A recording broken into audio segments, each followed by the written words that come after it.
Hello ಸ್ನೇಹಿತರೆ, welcome back to Shubha channel. ಮತ್ತೆ ಅಮಾವಾಸ್ಯೆ ಇದೆ ಸ್ನೇಹಿತರೆ, ತುಂಬಾನೇ ಪವರ್ಫುಲ್ ಅಮಾವಾಸ್ಯೆ ಅಂತ ಹೇಳ್ಬೋದು, ಸೋಮಾವತಿ ಅಮಾವಾಸ್ಯೆ.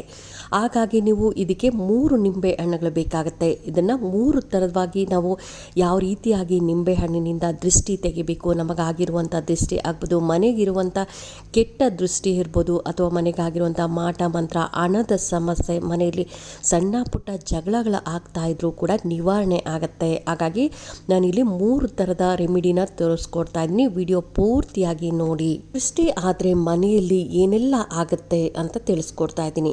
ಇನ್ನೇನು 1 ದಿನ ಅಥವಾ 2 ದಿನ ಅಮಾವಾಸ್ಯೆ ಇದೆ ಅನ್ನೋ ಥರ ಇದ್ದರೆ ಮನೆಯಲ್ಲಿ ತುಂಬಾ ಹುಷಾರು ತಪ್ತಾ ಇರ್ತಾರೆ. ಚಿಕ್ಕ ಮಕ್ಕಳು ಆಗ್ಬೋದು ಅಥವಾ ವಯಸ್ಸಾಗಿರೋರಿದ್ರೂ ಕೂಡ ತುಂಬಾ ಹುಷಾರು ತಪ್ಪೋದಾಗಲಿ ಅಥವಾ ಸಣ್ಣ ಪುಟ್ಟ ಜಗಳಗಳು ಅನ್ನೋದು ಶುರು ಆಗ್ತಾ ಇರುತ್ತೆ. ಇನ್ನು ಮನೆಯಲ್ಲಿ ತುಂಬಾ ನೆಗೆಟಿವ್ ಎನರ್ಜಿ ಜಾಸ್ತಿ ಆಗುತ್ತೆ.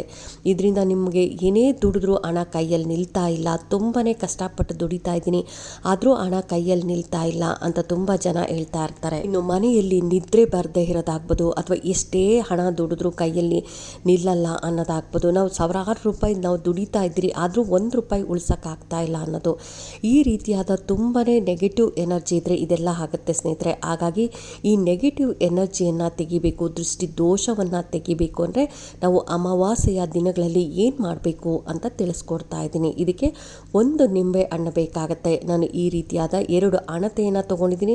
ನೀವು 2 ಹಣತೆನೂ ತೊಗೊಬೋದು, ಇಲ್ಲ ಅಂದರೆ ಸ್ಟೀಲ್ ಬೌಲುಗಳು ಇದ್ದರೆ ಅದನ್ನು ಕೂಡ ತೊಗೊಬೋದು ಸ್ನೇಹಿತರೆ.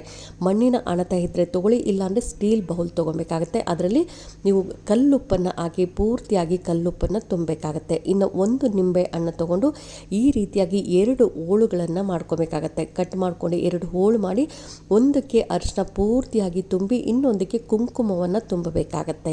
ಚೆನ್ನಾಗಿರುವಂಥ 3 ಲವಂಗವನ್ನು ತೊಗೊಬೇಕು, ಮಗ್ಗಿರುವಂಥ ಲವಂಗವನ್ನು ತೊಗೊಬೇಕು. ಏನು ಅರಿಶಿನ ತುಂಬಿರ್ತೀರಲ್ಲ ನಿಂಬೆ ಹಣ್ಣಿನ ಮೇಲೆ, ಅದ್ರ ಮೇಲೆ 3 ಲವಂಗವನ್ನು ಚುಚ್ಚಬೇಕು. ಇನ್ನು ಕುಂಕುಮ ತುಂಬಿರುವಂಥ ಈ ನಿಂಬೆ ಹಣ್ಣಿನ ಮೇಲೆ 3 ಲವಂಗವನ್ನು ಚುಚ್ಚಬೇಕಾಗತ್ತೆ.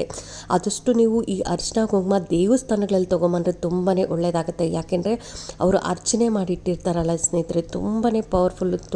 ಸುಮಾರು ದೇವಸ್ಥಾನಗಳಲ್ಲಿ ಅರಿಶಿನ ಕುಂಕುಮ ಎಲ್ಲ ಈಚೆ ಇಟ್ಟಿರ್ತಾರೆ. ಅಂತಹ ಅರಿಶಿನ ಕುಂಕುಮ ತೊಗೊಬಂದು ನೀವು ಈ ರೀತಿಯಾಗಿ ದೃಷ್ಟಿ ತೆಗೆದ್ರೆ ತುಂಬಾ ಒಳ್ಳೆಯದಾಗುತ್ತೆ. ಅದು ಯಾಕೆಂದರೆ ನಮ್ಮ ಮನೆಯಲ್ಲಿ ಅರಿಶಿನ ಕುಂಕುಮ ಇರುತ್ತೆ, ಆದರೂ ನೀವು ದೇವಸ್ಥಾನಗಳಲ್ಲಿ ಅರಿಶಿನ ಕುಂಕುಮ ಇಟ್ಟಿರ್ತಾರಲ್ಲ, ಆ ಅರಿಶಿನ ಕುಂಕುಮನ ನೀವು ದೇವಸ್ಥಾನಕ್ಕೆ ಹೋದಲ್ಲಿ ಸ್ವಲ್ಪ ಜಾಸ್ತಿ ತೊಗೊಂಬಂದು ಇಟ್ಕೊಂಡಿರಬೇಕು. ನಿಮ್ಮ ಮನೆಗಳಲ್ಲಿ ಅರ್ಚನೆ ಮಾಡಿರುವಂಥ ಕುಂಕುಮ ಇರುತ್ತಲ್ಲ, ನೀವು ಯಾವುದಾದ್ರೂ ಆ ಲಕ್ಷ್ಮಿ ಅಷ್ಟೋತ್ತರ ಮಾಡಿರೋದಾಗಲಿ ಅಥವಾ ದುರ್ಗಾ ಅಷ್ಟೋತ್ತರ, ಲಲಿತಾ ಸಹಸ್ರನಾಮ ಹೇಳ್ಕೊಂಡು, ವಿಷ್ಣು ಸಹಸ್ರನಾಮ ಹೇಳ್ಕೊಂಡು ಶುಕ್ರವಾರದೊತ್ತು ಅರ್ಚನೆ ಮಾಡಿರ್ತೀರಲ್ಲ, ಅಂತಹ ಕುಂಕುಮನೆಲ್ಲ ಒಂದು ಡಬ್ಬಿಯಲ್ಲಿ ಸೇರಿಸ್ಕೊಂಡು ಈ ರೀತಿಯಾದ ಅಮಾವಾಸ್ಯೆ ಹುಣ್ಣಿಮೆ ದಿನಗಳಲ್ಲಿ, ಶುಕ್ರವಾರದ ದಿನಗಳಲ್ಲಿ ದೃಷ್ಟಿ ತೆಗಿತೀರಲ್ಲ, ಆ ದೃಷ್ಟಿ ತೆಗೆದಲ್ಲಿ ನಿಂಬೆ ಹಣ್ಣಿಗೆ ಆ ಕುಂಕುಮವನ್ನು ಹಾಕೋದ್ರಿಂದ ನಿಮ್ಮ ಮನೆಗೆ ರಕ್ಷಣೆ ಅನ್ನೋದು ಸಿಗುತ್ತೆ ಸ್ನೇಹಿತರೆ. ಅದಕ್ಕೋಸ್ಕರ ನೀವು ಎಲ್ಲರೂ ದೂರ ಅಂದರೆ ಶೃಂಗೇರಿಗೆ ಹೋದಲ್ಲಿ ಅಥವಾ ಕೊಲ್ಲೂರು ಮೂಕಾಂಬಿಕೆಗೆ ಹೋದಲ್ಲಿ ಅಲ್ಲೆಲ್ಲ ತುಂಬಾ ಕುಂಕುಮ ಇಟ್ಟಿರ್ತಾರೆ. ಅಂತಹ ಜಾಗಗಳಲ್ಲಿ ತೊಗೊಂಬಂದ್ರಂತೂ ತುಂಬಾ ಪವರ್ ಇರುತ್ತೆ, ತುಂಬಾ ಏನು ಶಕ್ತಿ ಇರುತ್ತೆ ಆ ಕುಂಕುಮದಲ್ಲಿ. ಅವರು ಅರ್ಚನೆ ಮಾಡಿರುವಂಥ ಕುಂಕುಮ ಅಕಸ್ಮಾತ್ ಇರಲಿಲ್ಲ ಅಂದರೆ ಮಾಮೂಲಿ ನೀವು ಮನೇಲೇ ಇರುವಂಥ ಅರಿಶಿನ ಕುಂಕುಮನೆ ತೊಗೊಂಡು ಈ ರೀತಿಯಾಗಿ ನಿಂಬೆ ಹಣ್ಣಿಗೆ ತುಂಬಿ ಅದರ ಮೇಲೆ 3 ಲವಂಗವನ್ನು ಚುಚ್ಚಬೇಕಾಗತ್ತೆ. ತೊಗೊಂಡೋಗಿ ನೀವು ಮೇನ್ ಡೋರಿಂದ ಹೊರಗಡೆ ಅಂದರೆ ಹೊಸ್ಲಿನ 2 ಭಾಗದಲ್ಲೂ ಇಡಬೇಕಾಗತ್ತೆ. ಹೊಸ್ಲಿನ ರೈಟ್ ಸೈಡಲ್ಲಿ ಅಂದರೆ ನೀವು ನಿಮ್ಮ ರೈಟ್ ಸೈಡಲ್ಲಿ ನೀವು ಅರಿಶಿನವನ್ನು ಇಡಿ, ಲೆಫ್ಟ್ ಸೈಡಲ್ಲಿ ಕುಂಕುಮವನ್ನು ಇಡಬೇಕಾಗತ್ತೆ. ಈ ರೀತಿಯಾಗಿ 2 ಸೈಡು ಇಡಬೇಕಾಗತ್ತೆ. ಇದನ್ನು ಸಂಜೆ 5:30 ಇಂದ 8:30 ಒಳಗಡೆ ನೀವು ಮಾಡಬೇಕಾಗತ್ತೆ. ಇನ್ನು ಇನ್ನೊಂದು ರೆಮಿಡಿ ಯಾವುದು ಅಂತಲೂ ತಿಳಿಸ್ಕೊಡ್ತಾ ಇದ್ದೀನಿ.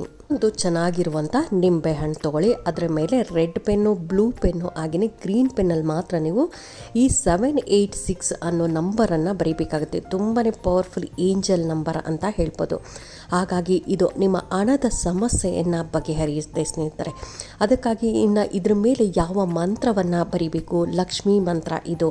ಹಾಗಾಗಿ ಈ ಮಂತ್ರವನ್ನು ಬರೀಬೇಕಾಗತ್ತೆ. ನೀವು 786 ಅಂತ ಬರೆದು ಅದರ ಕೆಳಗಡೆ ನೀವು ಓಂ ಹ್ರೀಂ ಶ್ರೀ ಶ್ರೀಂ ಲಕ್ಷ್ಮೀಭ್ಯೋ ನಮಃ, ಹ್ರೀಂ ಶ್ರೀಂ ಲಕ್ಷ್ಮೀಭ್ಯೋ ನಮಃ ಅಂತ ಈ ಮಂತ್ರವನ್ನು ಬರಿಬೇಕಾಗತ್ತೆ. ಇದನ್ನು ದೇವ್ರ ಮನೆಯಲ್ಲೇ ಕೂತ್ಕೊಂಡು ನೀವು ಒಂದು ಮಣೆ ಅಥವಾ ಚಾಪೆ ಹಾಕ್ಕೊಂಡು ಕೂತ್ಕೊಂಡು ನಿಂಬೆ ಹಣ್ಣನ್ನು ಮೇಲೆ ನೀವು ದೇವ್ರ ಮನೆಯಲ್ಲೇ ಕೂತ್ಕೊಂಡು ನಂತರ ನೀವು ಕೈಯಲ್ಲಿ ಇಟ್ಕೊಂಡು ಮಹಾಲಕ್ಷ್ಮಿಯನ್ನು ಬೇಡ್ಕೊಬೇಕಾಗತ್ತೆ. ಇದನ್ನು ಕೂಡ ಸಂಜೆ ಗೋಧೂಳಿ ಸಮಯದಲ್ಲಿ ದೀಪ ಹಚ್ತಿರಲ್ಲ, ದೀಪ ಹಚ್ಚೋ ಸಮಯದಲ್ಲಿ ಈ ದಿನ ನೀವು ಒಂದು ತುಪ್ಪದ ದೀಪವನ್ನು ಸಾಧ್ಯವಾದಷ್ಟು ಒಂದಾದರೂ ನೀವು ತುಪ್ಪದ ದೀಪವನ್ನು ಮಹಾಲಕ್ಷ್ಮಿ ಮುಂದೆ ಬೆಳಗಿಸಿ ನೀವು ಮಣೆ ಅಥವಾ ಚಾಪೆ ಮೇಲೆ ಕೂತ್ಕೊಂಡು ಈ ರೀತಿಯಾಗಿ ಒಂದು ರೆಡ್ಡು ಗ್ರೀನು ಅಥವಾ ಬ್ಲೂ ಪೆನ್ನಲ್ಲಿ ಬರೆದು ನಿಂಬೆ ಹಣ್ಣನ್ನು ಈ ರೀತಿಯಾಗಿ ಕೈಯಲ್ಲಿ ಇಟ್ಕೊಂಡು ಮಹಾಲಕ್ಷ್ಮಿಯನ್ನು ಬೇಡ್ಕೊಬೇಕಾಗತ್ತೆ. ಅಮ್ಮ, ನಾನು ದುಡಿದಂಥ ಹಣ ನನ್ನ ಕೈಯಲ್ಲಿರಲಿ, ನನಗೆ ಹಣದ ಸಮಸ್ಯೆ ಅನ್ನೋದು ಬಗೆಹರಿಲಿ, ನನಗೆ ಒಳ್ಳೆ ಜಾಬ್ ಸಿಗಲಿ ಅಥವಾ ನಿಮ್ಗೇನು ಆಸೆ ಇರುತ್ತೆ ನೋಡಿ ಹೇಳ್ಕೊಂಡು ನಂತರ ನೀವು 786 ಹಾಗೇ ಓಂ ರೀಂ ಶ್ರೀಂ ಲಕ್ಷ್ಮೀಭ್ಯೋ ನಮಃ ಅಂತ ಎಷ್ಟು ಸಾರಿ ಆಗುತ್ತೋ ಅಷ್ಟು ಸಾರಿ ಹೇಳ್ಕೊಂಡು ಆ ನಿಂಬೆ ಹಣ್ಣನ್ನು ದೇವ್ರ ಮನೇಲೇ ಇಡಬೇಕಾಗತ್ತೆ ಸ್ನೇಹಿತರೆ. ನಂತರ ಇದನ್ನೇನು ಮಾಡಬೇಕು ಅನ್ನೋದಾದರೆ ನೆಕ್ಸ್ಟು ನಿಮಗೆ ಅಮಾವಾಸ್ಯೆ ಬರುತ್ತಲ್ಲ ಅದುವರೆಗೂ ಈ ನಿಂಬೆಹಣ್ಣು ದೇವ್ರ ಮನೇಲೇ ಇರಲಿ, ಅದು ಒಣಗಿದ್ರೂ ಪರವಾಗಿಲ್ಲ ಹಾಗೆ ಇರಲಿ. ನಿಂಬೆಹಣ್ಣಿಗೆ ದಿನ ನೀವು ಪೂಜೆ ಮಾಡ್ತಿರಲ್ಲ ಆ ಟೈಮಲ್ಲಿ ನೀವು ಈ ನಿಂಬೆ ಹಣ್ಣಿಗೂ ಕೂಡ ಅಗರಬತ್ತಿಯಿಂದ ಕರ್ಪೂರದಿಂದ ನೀವು ಆರತಿ ಬೆಳಬೇಕಾಗತ್ತೆ. ನೆಕ್ಸ್ಟು ಅಮಾವಾಸ್ಯೆಯ ದಿನ ಇದನ್ನು ತಗೊಂಡು ಯಾವುದಾದ್ರೂ ಹರಿಯೋ ನೀರಿಗೆ ಹಾಕಿ, ಇಲ್ಲ ಅಂದರೆ ಒಂದು ಮರದ ಬುಡಕ್ಕೆ ಅಥವಾ ಯಾವುದಾದ್ರೂ ಗಿಡಕ್ಕೆ ಹಾಕಬೇಕಾಗತ್ತೆ, ಯಾರು ತುಳಿದೇ ಇರುವಂಥ ಜಾಗಕ್ಕೆ ಹಾಕಬೇಕಾಗತ್ತೆ. ನೆಕ್ಸ್ಟು ಇದೇ ಥರ ಒಂದು 3-4 ನೀವು ಅಮಾವಾಸ್ಯೆ ದಿನಗಳಲ್ಲಿ ಈ ರೀತಿಯಾಗಿ ನಂಬರ್ ಬರೆದು ಅದ್ರ ಕೆಳಗಡೆ ನೀವು ಮಹಾಲಕ್ಷ್ಮಿಯ ಮಂತ್ರವನ್ನು ಬರೆದು ಈ ರೀತಿಯಾಗಿ ಮಾಡೋದ್ರಿಂದ ನಿಮ್ಮ ಹಣದ ಸಮಸ್ಯೆ ಅನ್ನೋದು ಬಗೆಹರಿಯುತ್ತೆ. ಲಕ್ಷ್ಮಿ ಮಂತ್ರ ಇದೆ. ಹಾಗೆಯೇ ನಿಂಬೆ ಹಣ್ಣು ಅಷ್ಟೇ ಸ್ನೇಹಿತರೆ, ನಮಗೆ ನಿಂಬೆ ಹಣ್ಣಿನಿಂದ ಒಳ್ಳೆ ಕೆಲಸನೂ ಮಾಡ್ಬೋದು, ಕೆಟ್ಟ ಕೆಲಸನೂ ಮಾಡ್ಬೋದು. ಹಾಗಾಗಿ ನಿಂಬೆ ಹಣ್ಣನ್ನು ಕೈಯಲ್ಲಿ ಇಟ್ಕೊಂಡು ಅಮ್ಮನ ಮಂತ್ರವನ್ನು ಹೇಳೋದ್ರಿಂದ ನಿಮಗೆ ಎಲ್ಲ ರೀತಿಯ ಹಣದ ಸಮಸ್ಯೆಗಳು ಅನ್ನೋದು ಬಗೆಹರಿಯುತ್ತೆ. ಇನ್ನು 3ನೇ ರೆಮಿಡಿ ಏನು ಮಾಡ್ಕೊಬೇಕು ಅನ್ನೋದಾದರೆ ಇಲ್ಲಿ ಅದಕ್ಕೂ ಕೂಡ ಒಂದು ನಿಂಬೆ ಹಣ್ಣು ಬೇಕಾಗುತ್ತೆ. ನಾನು ಮೊದಲೇ ತಿಳಿಸಿದ್ದೆ 3 ನಿಂಬೆ ಹಣ್ಣು ತೊಗೊಳ್ಳಿ ಅಂತ. ಒಂದು ನಿಂಬೆ ಹಣ್ಣು ಕಟ್ ಮಾಡಿ ಬಾಗ್ಲ ಹತ್ರ ಇಟ್ಟರೆ, 2ನೇ ನಿಂಬೆ ಹಣ್ಣು 786 ಅಂತ ಬರೆದು ದೇವ್ರ ಮನೇಲಿ ಇಟ್ಟರೆ, ಇದು 3ನೇ ನಿಂಬೆಹಣ್ಣು. ಈ 3ನೇ ನಿಂಬೆಹಣ್ಣಲ್ಲಿ ಏನು ಮಾಡಬೇಕು ಅಂತಲೂ ತಿಳಿಸ್ಕೊಡ್ತಾ ಇದ್ದೀನಿ. ನಿಂಬೆ ಹಣ್ಣನ್ನು ಕಟ್ ಮಾಡಿ ಪೂರ್ತಿ ಕಟ್ ಮಾಡೋಕ್ಕೆ ಹೋಗಬೇಡಿ, ಪ್ಲಸ್ ಆಕಾರವಾಗಿ ನೀವು ಕಟ್ ಮಾಡಬೇಕಾಗತ್ತೆ. ಪೂರ್ತಿ ಕಟ್ ಆಗಬಾರ್ದು. ಅದರ ಒಳಗಡೆ ನೀವು ಉಪ್ಪನ್ನು ಹಾಕಿ ಅದರ ಮೇಲೆ ಅರಿಶಿನ ಕುಂಕುಮ ಈ ರೀತಿಯಾಗಿ ಹಾಕಿ, ಇಲ್ಲಿ ನಾನು ಕೈಯಲ್ಲಿ ಇಟ್ಕೊಂಡು ತೋರಿಸ್ತಾ ಇದ್ದೀನಿ. ಇದನ್ನು ಒಂದು ತಟ್ಟೆಯಲ್ಲಿ ಇಟ್ಕೊಳ್ಳಿ. ತಟ್ಟೆಯಲ್ಲಿ ಇಟ್ಕೊಂಡು ಅದರ ಮೇಲೆ ಒಂದು ಕರ್ಪೂರವನ್ನು ಹಚ್ಚಬೇಕಾಗತ್ತೆ ಸ್ನೇಹಿತರೆ. ಕರ್ಪೂರವನ್ನು ಹಚ್ಚಿ ನೀವು ಮನೆಯೆಲ್ಲ ಪೂರ್ತಿಯಾಗಿ ಓಡಾಡಿ, ನಿಮ್ಮ ಮನೆಯಲ್ಲಿ ಎಷ್ಟು ಬೆಡ್ರೂಮ್ ಇದೆ ನೋಡಿ ಅಷ್ಟು ಬೆಡ್ರೂಮ್ಗೂ ನೀವು 4 ಕಾರ್ನರ್ಗೆ ಹೋಗೋದಾಗಲಿ ಅಥವಾ ಹಾಲಲ್ಲಿ 4 ಕಾರ್ನರು, ಬೆಡ್ರೂಮಲ್ಲಿ 4 ಕಾರ್ನರು, ಹಾಗೆಯೇ ದೇವ್ರ ಮನೆ ಆಗ್ಬೋದು ಅಥವಾ ಡೈನಿಂಗ್ ಹಾಲ್ ಆಗ್ಬೋದು, ಬಾತ್ರೂಮ್ ಟಾಯ್ಲೆಟಿಗೆ ಮಾತ್ರ ಹೋಗಬೇಡಿ. ಹಾಗೆಯೇ ಎಲ್ಲ ಕಡೆ ಕಿಚನ್ನಲ್ಲೂ ಎಲ್ಲ ಕಡೆ ಓಡಾಡ್ಕೊಂಬಂದು ನೀವು ಲಾಸ್ಟಲ್ಲಿ ನೀವು ಮೇನ್ ಡೋರಿಂದ ಆಚೆ ಹೋಗಿ ನೀವು ಕ್ಲಾಕ್ ವೈಸ್ 7 ಸಾರಿ, ಆ್ಯಂಟಿ ಕ್ಲಾಕ್ ವೈಸ್ 7 ಸಾರಿ ನೀವು ಆರತಿ ಬೆಳಗ್ತಿರಲ್ಲ ಆ ರೀತಿಯಾಗಿ ಬೆಳಗಬೇಕಾಗತ್ತೆ ನಿಂಬೆ ಹಣ್ಣಿನಿಂದ. ನಂತರ ನೀವು ಇದನ್ನು ಮೇಲಿಂದ ಕೆಳಗಡೆ, ಕೆಳಗಡೆಯಿಂದ ಮೇಲೆ 7 ಸಾರಿ ಇಲೆ ತೆಗೆದು ನೀವು ಅದನ್ನು ಆಚೆನೇ ಇಟ್ಬಿಡಿ. ಮೇನ್ ಡೋರಿಂದ ಆಚೆನೇ ಇರಬೇಕಾಗುತ್ತೆ. ಯಾವುದೇ ಕಾರಣಕ್ಕೂ ನೀವು ಇದನ್ನು ಒಳಗಡೆ ತೊಗೊಂಬರ್ಬಾರ್ದು. ಯಾಕೆಂದರೆ ಒಳಗಡೆ ಪೂರ್ತಿ ನೀವು ಎಲ್ಲ ಕಡೆ ಓಡಾಡಿರ್ತೀರ, ಅದು ನೆಗೆಟಿವ್ ಎನರ್ಜಿನ ಅಬ್ಸರ್ವ್ ಮಾಡಿರುತ್ತೆ. ಹಾಗಾಗಿ ಯಾವುದೇ ಕಾರಣಕ್ಕೂ ನೀವು ಒಳಗಡೆ ತೊಗೊಂಬರ್ಬಾರ್ದು, ಮೇನ್ ಡೋರಿಂದ ಆಚೆನೇ ಇರಬೇಕು. ನೀವು ಇಷ್ಟೆಲ್ಲ ಮಾಡಿದ್ದಾದಮೇಲೆ ಅದು ನೀವು ಕಾಲು ತೊಳ್ಕೊಂಡೆ ಮತ್ತೆ ನೀವು ಒಳಗಡೆ ಬರಬೇಕಾಗುತ್ತೆ ಸ್ನೇಹಿತರೆ. ಕಾಲು ತೊಳಿದೆ, ಕೈ ತೊಳಿದೆ ಮತ್ತೆ ವಾಪಸ್ ಹಾಗೆ ಬರಬೇಡಿ. ಆಚೆನೇ ಕೈ ಕಾಲು ತೊಳ್ಕೊಂಡು ನೀವು ಒಳಗಡೆ ಬರಬೇಕಾಗತ್ತೆ. ರಾತ್ರಿ ಪೂರ್ತಿಯಾಗಿ ನೀವು ಬಾಗಿಲು ಮುಂದೆ ಇಟ್ಟಿರೋ ನಿಂಬೆಹಣ್ಣಾಗಲಿ ಅಥವಾ ಈ ನಿಂಬೆಹಣ್ಣು ಕೂಡ ನೀವು ಮೇನ್ ಡೋರಿಂದ ಆಚೆನೇ ಇರಲಿ. ನಾಳೆ ಬೆಳಗ್ಗೆ ಎದ್ದು ಆ 2 ನಿಂಬೆಹಣ್ಣು ಮತ್ತು ಹಾಗೆಯೇ ಆ ಉಪ್ಪಿಟ್ಟಿರ್ತೀರ ಆ ಉಪ್ಪನ್ನು ಮತ್ತು ಈ ನಿಂಬೆಹಣ್ಣು ಪೂರ್ತಿಯಾಗಿ ಕವರಲ್ಲಿ ಹಾಕ್ಕೊಂಡು ನೀವು ಅದನ್ನು ತೊಗೊಂಡೋಗಿ ಯಾರು ತುಳಿದೇ ಇರೋಂಥ ಜಾಗಕ್ಕೆ ಹಾಕಿ. ಯಾವುದೇ ಕಾರಣಕ್ಕೂ ನೀವು ಡಸ್ಟ್ಬಿನ್ಗೆ ಹಾಕೋಬೇಡಿ. ಅವರು ಕೂಡ ಪಾಪ ಕಸ್ತೂರು ಅಲ್ಲಿ ಕಸದಲ್ಲೆಲ್ಲ ಓಡಾಡ್ತಾ ಇರ್ತಾರೆ, ಅವರಿಗೆ ದೃಷ್ಟಿ ತಗಲುತ್ತೆ, ಅವರಿಗೆ ಏನಾದರೂ ಹುಷಾರು ತಪ್ಪೋದು ಆ ಥರ ಆಗುತ್ತೆ. ಅದಕ್ಕೋಸ್ಕರ ನೀವು ಕಸದ ಬುಟ್ಟಿಗೂ ಹಾಕಕ್ಕೆ ಹೋಗ್ಬೇಡಿ. ಯಾವುದಾದ್ರೂ ಗಿಡಕ್ಕೆ ಅಥವಾ ಯಾವುದಾದ್ರೂ ನಿರ್ಜಲ ಪ್ರದೇಶ ಇರುತ್ತಲ್ಲ ಅಲ್ಲಿ ತೊಗೊಂಡೋಗಿ ಯಾರೋ ಓಡಾಡದೇ ಇರೋಂಥ ಜಾಗಕ್ಕೆ ಹಾಕಿ.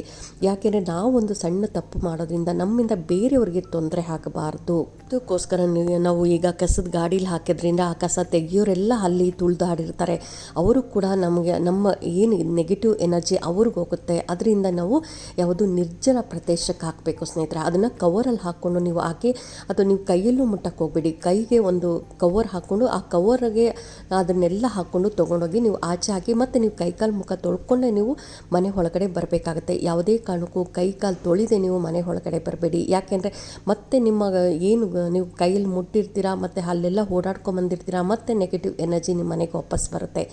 ಈ ರೀತಿಯಾಗಿ ಮಾಡೋದ್ರಿಂದ ಇದನ್ನು ಅಂಗಡಿಲೂ ಕೂಡ ಮಾಡ್ಬೋದು, ಇದನ್ನು ಮನೆಯಲ್ಲೂ ಮಾಡಿರ್ತೀರ, ಇದೇ ರೀತಿಯಾಗಿ ಸೇಮ್ ನಿಮ್ಮ ಅಂಗಡಿಲೂ ಕೂಡ ಮಾಡ್ಬೋದು. ವ್ಯಾಪಾರ ಚೆನ್ನಾಗಿ ಆಗಬೇಕು, ತುಂಬ ಜನಕ್ಕೆ ಚೆನ್ನಾಗಿ ವ್ಯಾಪಾರ ಆಗ್ತಿತ್ತು, ಇದ್ದಕ್ಕಿದ್ದಂಗೆ ಡಲ್ ಆಯಿತು ಅಂತ ಹೇಳ್ತಾರೆ. ಅದಕ್ಕೆ ಅವರ ಅಂಗಡಿಗೆ ದೃಷ್ಟಿ ಕೂಡ ಆಗಿರುತ್ತೆ. ಅದಕ್ಕೋಸ್ಕರ ನೀವು ಈ ರೀತಿಯಾಗಿ ನಿಂಬೆಹಣ್ಣನ್ನು ನೀಳಿಸಿ 3 ದಾರಿಗೆ ಹಾಕೋದಾಗಲಿ, ಅಥವಾ ಈ ರೀತಿಯಾಗಿ ನಿಂಬೆಹಣ್ಣನ್ನು ಕಟ್ ಮಾಡಿ ಅರಿಶಿನ ಹುಮ್ಮ ತುಂಬಿ ಎರಡೂ ಸೈಡು ಇಡೋದು. ನಿಂಬೆ ಹಣ್ಣಿನ ಮೇಲೆ 786 ಅಂತ ಬರೆದು ನೀವು ಲಕ್ಷ್ಮಿ ಮಂತ್ರವನ್ನು ಬರೆದು ನೀವು ಅಲ್ಲೂ ಕೂಡ ಕ್ಯಾಶ್ ಬಾಕ್ಸಲ್ಲೂ ಕೂಡ ಇಡ್ಬೋದು ಸ್ನೇಹಿತರೆ. ಎಲ್ಲ ಅಂಗಡಿಗಳಲ್ಲೂ ದೀಪ ಹಚ್ತಾ ಇರ್ತಾರೆ, ಅಲ್ಲಿ ಫೋಟೋ ಕೂಡ ಇಟ್ಟಿರ್ತಾರೆ, ಅಲ್ಲೂ ಕೂಡ ನೀವು ಒಂದು ಬೌಲಲ್ಲಿ ಆ ನಿಂಬೆಹಣ್ಣನ್ನು ಇಡ್ಬೋದು. ಇಲ್ಲ ಅಂದರೆ ಕ್ಯಾಶ್ ಬಾಕ್ಸಲ್ಲಿ ನೀವು ಕ್ಯಾಶ್ ಇಡ್ತೀರಲ್ಲ, ಅಲ್ಲೂ ಕೂಡ ಆ ನಿಂಬೆ ಹಣ್ಣನ್ನು ಇಡೋದ್ರಿಂದ ನಿಮ್ಮ ಅಂಗಡಿಗೆ ಮನಿ ಅಟ್ರಾಕ್ಟ್ ಆಗುತ್ತೆ. ಏನಂದರೆ ಆ 786 ಏಂಜಲ್ ನಂಬರ್ ಇದೆಯಲ್ಲ, ಮತ್ತು ಲಕ್ಷ್ಮಿ ಮಂತ್ರವನ್ನು ಬರ್ತಿರ್ತೀರಿ, ಹಾಗಾಗಿ ಲಕ್ಷ್ಮಿ ಆಕರ್ಷಣೆ ಆಗುತ್ತೆ. ನಿಮ್ಮ ಶಾಪ್ಗಳಿಗೆ ತುಂಬ ಜನ ಬರೋ ಹಾಗಾಗತ್ತೆ. ಅದಕ್ಕೋಸ್ಕರ ನೀವು ಶಾಪಲ್ಲಿ ಕೂಡ ಈ ರೀತಿಯಾಗಿ ಮಾಡ್ಬೋದು. ಹಾಗಾಗಿ ಎಲ್ಲರೂ ಮಾಡ್ಕೊಳ್ಳಿ. ಶಾಲೆಗಳಲ್ಲಿ ಹೆಣ್ಮಕ್ಳು ಬಿಸ್ನೆಸ್ ಮಾಡ್ತಾ ಇರ್ತಾರೆ, ಬ್ಯೂಟಿ ಪಾರ್ಲರ್ ಬಿಸ್ನೆಸ್ ಆಗಲಿ, ಅಥವಾ ಟೈಲರಿಂಗ್ ಆಗಲಿ, ಅಥವಾ ಬಟ್ಟೆ ಬಿಸ್ನೆಸ್ಸು ಈ ರೀತಿಯಾಗಿ ಮಾಡ್ತಾ ಇರ್ತಾರೆ, ಅಥವಾ ಎಂಬ್ರಾಯ್ಡಿಂಗ್ ಮಾಡೋದು, ಈ ರೀತಿಯಾದ ಬಿಸ್ನೆಸ್ಗಳು ಮಾಡ್ತಾ ಇರ್ತಾರೆ. ಅಂತಹ ಜಾಗದಲ್ಲೂ ಕೂಡ ನೀವು ನಿಂಬೆ ಹಣ್ಣಿನ ಮೇಲೆ 786 ಅಂತ ಬರೆದು ಆ ಜಾಗದಲ್ಲಿ ಇಡೋದ್ರಿಂದ ಕೂಡ ನಿಮ್ಮ ವ್ಯಾಪಾರ ಅಭಿವೃದ್ಧಿ ಚೆನ್ನಾಗಾಗುತ್ತೆ, ಲಕ್ಷ್ಮಿ ಆಕರ್ಷಣೆ ಅನ್ನೋದಾಗುತ್ತೆ. ಯಾಕೆಂದರೆ ಅಲ್ಲಿ ಲಕ್ಷ್ಮಿ ಮಂತ್ರವನ್ನು ಬರೆದಿರೋದ್ರಿಂದ ನಿಮಗೆ ಹಣದ ಏನು ಸಮಸ್ಯೆ ಇರುತ್ತೆ, ವ್ಯಾಪಾರ ಚೆನ್ನಾಗಾಗೋದಾಗಲಿ, ಹಣ ಆಕರ್ಷಣೆ ಆಗೋದು ಕೂಡ ಚೆನ್ನಾಗಾಗುತ್ತೆ ಸ್ನೇಹಿತರೆ. ಹಾಗಾಗಿ ಮನೇಲಿ ಬಿಸ್ನೆಸ್ ಮಾಡೋರು ಕೂಡ ಈ ರೀತಿಯಾಗಿ ಮಾಡ್ಕೊಬೋದು. ಇನ್ನು ನಮಗೆ ಉದ್ಯೋಗದಲ್ಲಿ ಚೆನ್ನಾಗಾಗಬೇಕು ಅನ್ನೋದಾದರೆ ನಾವು ಯಾವ ರೀತಿಯಾಗಿ ಮಾಡ್ಕೊಬೇಕು ಅಂತಲೂ ತಿಳಿಸ್ಕೊಡ್ತಾ ಇದ್ದೀನಿ. ಇನ್ನು ನಾನು ಓದಿರೋದಕ್ಕೆ ತಕ್ಕನಾಗೆ ನನಗೆ ಒಳ್ಳೆಯ ಕೆಲಸ ಬೇಕು, ನಾನು ಇಂಜಿನಿಯರಿಂಗ್ ಮಾಡಿದ್ದೀನಿ, ಡಿಪ್ಲೊಮಾ ಮಾಡಿದ್ದೀನಿ, ಡಿಗ್ರಿ ಮಾಡಿದ್ದೀನಿ, ನನಗೆ ಒಳ್ಳೆ ಕೆಲಸ ಬೇಕು ಅಂತ ಹುಡುಕ್ತಾ ಇರ್ತೀರಿ. ಅಂಥವ್ರಿಗೆ ನೀವು ಬಯಸುವ ಉದ್ಯೋಗವನ್ನು ಪಡೆಯಲು ಏನು ಮಾಡಬೇಕು ಅನ್ನೋದಾದರೆ, ಅಮಾವಾಸ್ಯೆಯ ದಿನ ನೀವು ಸಾಯಂಕಾಲ 1 ನಿಂಬೆ ಹಣ್ಣನ್ನು ತೊಗೊಂಡು ನೀವು ಮತ್ತು 4 ಲವಂಗ ಅಂದರೆ 8 ಲವಂಗವನ್ನು ತೊಗೊಂಡು ನೀವು ಆಂಜನೇಯನ ದೇವಸ್ಥಾನಕ್ಕೆ ಹೋಗಬೇಕು. ಅಲ್ಲಿ ನೀವು ಆಂಜನೇಯನ ದೇವಸ್ಥಾನದಲ್ಲಿ 1 ನಿಂಬೆ ಹಣ್ಣನ್ನು ಕಟ್ ಮಾಡಿ ಅದನ್ನು ತಟ್ಟೆ ಮೇಲೆ ಇಟ್ಕೊಂಡು ಅದಕ್ಕೆ 1 ಹೋಳಿಗೆ 4 ಲವಂಗ ಅಂದರೆ ಮಗ್ಗಿರುವಂಥ ಲವಂಗ, 1 ಹೋಳಿಗೆ 4 ಲವಂಗ, ಇನ್ನೊಂದು ಹೋಳಿಗೆ 4 ಲವಂಗ, ಒಟ್ಟು 8 ಲವಂಗವನ್ನು ನಿಂಬೆ ಹಣ್ಣಿಗೆ ಚುಚ್ಚಿ ನೀವು ಅಲ್ಲೇ ಕೂತ್ಕೊಂಡು ನೀವು ಹನುಮಾನ್ ಚಾಲೀಸನ್ನು ಹೇಳ್ಕೊಬೇಕಾಗತ್ತೆ. ಹನುಮಂತನ ದೇವಸ್ಥಾನದಲ್ಲಿ ಹನುಮಾನ್ ಚಾಲೀಸ್ ಹೇಳ್ಕೊಳ್ಳಿ. ನಂತರ ನೀವು 108 ಬಾರಿ ಈ ಮಂತ್ರವನ್ನು ಹೇಳ್ಕೊಬೇಕಾಗತ್ತೆ. ಶ್ರೀಂ ಹನುಮತೇ ನಮಃ, ಶ್ರೀಂ ಹನುಮತೇ ನಮಃ, ಶ್ರೀಂ ಹನುಮತೇ ನಮಃ. ಈ ಮಂತ್ರವನ್ನು ನೀವು ಹನುಮಂತನ ದೇವಸ್ಥಾನದಲ್ಲಿ, ಆಂಜನೇಯನ ದೇವಸ್ಥಾನದಲ್ಲಿ 108 ಬಾರಿ ಜಪಿಸಬೇಕಾಗತ್ತೆ. ಈ ರೀತಿಯಾಗಿ ನೀವು ಪಠಣೆ ಮಾಡೋದ್ರಿಂದ ನಿಮ್ಮ ಉದ್ಯೋಗ ಅನ್ನೋದು ಬಯಸಿದ ಉದ್ಯೋಗ ಅನ್ನೋದು ಸಿಗುತ್ತೆ ಸ್ನೇಹಿತರೆ. ಅದಕ್ಕೋಸ್ಕರ ನೀವು ಹನುಮಂತನ ದೇವಸ್ಥಾನದಲ್ಲಿ ಈ ರೀತಿಯಾಗಿ ಅಮಾವಾಸ್ಯೆಯ ದಿನ ಸಾಯಂಕಾಲದ ಟೈಮಲ್ಲಿ ನೀವು ಮಾಡಬೇಕಾಗತ್ತೆ. ನಂತರ ಏನು ಮಾಡಬೇಕು ಅನ್ನೋದಾದರೆ, ಒಂದು ಅಡಿಕೆ ಪ್ಲೇಟ್ ಇರುತ್ತಲ್ಲ, ಅಡಿಕೆ ಪ್ಲೇಟಲ್ಲಿ ಈ ನಿಂಬೆಹಣ್ಣನ್ನು ಇಟ್ಟು ಆಂಜನೇಯ ದೇವಸ್ಥಾನದಲ್ಲೇ ಬಿಟ್ಟು ಬರಬೇಕಾಗತ್ತೆ. ಈ ರೀತಿಯಾಗಿ ನೀವು ಒಂದು 2-3 ವಾರ ಮಾಡ್ತಾಯಿರಿ. ಅಂದರೆ 2-3 ಅಮಾವಾಸ್ಯೆಯ ದಿನಗಳಲ್ಲಿ ಮಾಡೋದ್ರಿಂದ ನಿಮ್ಮ ಏನು ಬಯಸಿದ ಉದ್ಯೋಗ ಅನ್ನೋದು ಸಿಗುತ್ತೆ. ಹಾಗಾಗಿ ಎಲ್ಲರಿಗೂ ಒಳ್ಳೆಯದಾಗಲಿ ಅಂತ ಹೇಳ್ತಾ, ಈ ವಿಡಿಯೋ ಹೇಗನ್ನಿಸ್ತು ಅಂತ ಕಾಮೆಂಟ್ ಸೆಕ್ಷನಲ್ಲಿ ಕಾಮೆಂಟ್ ಮಾಡಿ, ಲೈಕ್ ಮಾಡಿ, ಶೇರ್ ಮಾಡಿ. ಇನ್ನೂ ನನ್ನ ಚಾನಲ್ಗೆ ಯಾರೆಲ್ಲ ಸಬ್ಸ್ಕ್ರೈಬ್ ಮಾಡದೆ ಹಾಗೆ ನೋಡ್ತಾ ಇದ್ದರೆ ಎಲ್ಲರೂ ಸಬ್ಸ್ಕ್ರೈಬ್ ಮಾಡ್ಕೊಳ್ಳಿ. ಪಕ್ಕದಲ್ಲಿರುವಂಥ ಬೆಲ್ ಐಕಾನ್ ಪ್ರೆಸ್ ಮಾಡೋದ್ರಿಂದ ನಾನು ಹಾಕೋ ವಿಡಿಯೋಗಳೆಲ್ಲ ಬೇಗ ಬಂದು ತಲುಪುತ್ತೆ. Thank you.